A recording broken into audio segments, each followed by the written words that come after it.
Syndicat y'abakozi ba Kaminuza nderabigisha mu Burundi ENS basaba leta gutorera umuti w'ibibazo vy'umushahara baronswa ukiri muto ugereranije ngo n'ibikorwa bakora. Mu nama iyi Syndicat yatunganije kuri uyu wa 15 Gitugutu, Albert Nyamwasi ayirongoye yavuze ko umuhango wo kudugizwa agashahara ofise kuva mu mwaka wa 2015 ariko gushika uno munsi ngo bitarashirwa mu ngiro. Basigura ko uko guteba bizana ingaruka mbi ku buzima bw'abanyeshure mu bijanye n'ubumenyi ndetse no kubaho nabi kw'abarezi kuko ngo rimwe na rimwe banasuzugurwa mu kibano. None abakozi ba leta babayeho gute n'ico kibazo c'umushahara bavuga ko ari muto? Twibukanye abo bigisha bo muri ENS biyongereye ku baganga n'abari mu rwego rw'ubucamanza bamaze imyaka basaba kudugirizwa agashiruka bute. Ku bari mu rwego rw'ubutungane, umukuru w'igihugu aho yari karatanguza icese umwaka w'ubutungane mu kwezi guheze yarabahaye umwizero ko hari ikizohinduka mu ntunganyo z'ico gisata kugira ngo rube urwego koko rurimo abagabo n'abafasoni bubaho bari hose kiretse ngo uzokwigira imbondeke.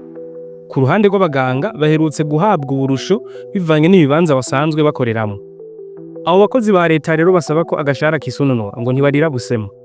Mu kiyago giherutse gutunganywa n'ishirahamwe Olicom kuwanduye Gitugutu uyu mwaka hashikirije ko urugero rw'iduga ry'ibiciro rwababa hafi ibice 40%.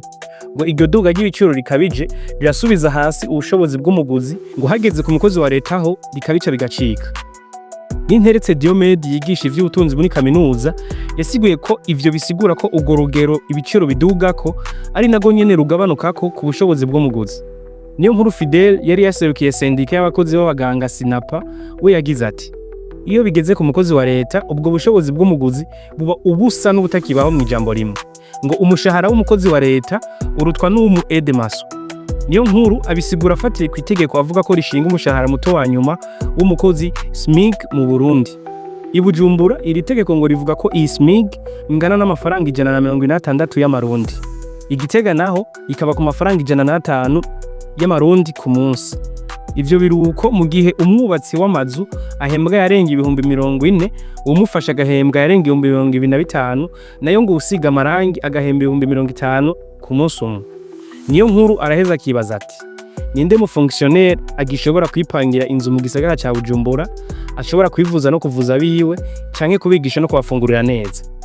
Kwiyunguruza ngo usanga umukozi kanaka agenda ibirometero 15 n'amaguru kugira ashike ku kazi, ugasanga agenda adafunguye adatanze nayo gusuma imuhira, ashitse ku kazi ngo ntaronke ingene afungura.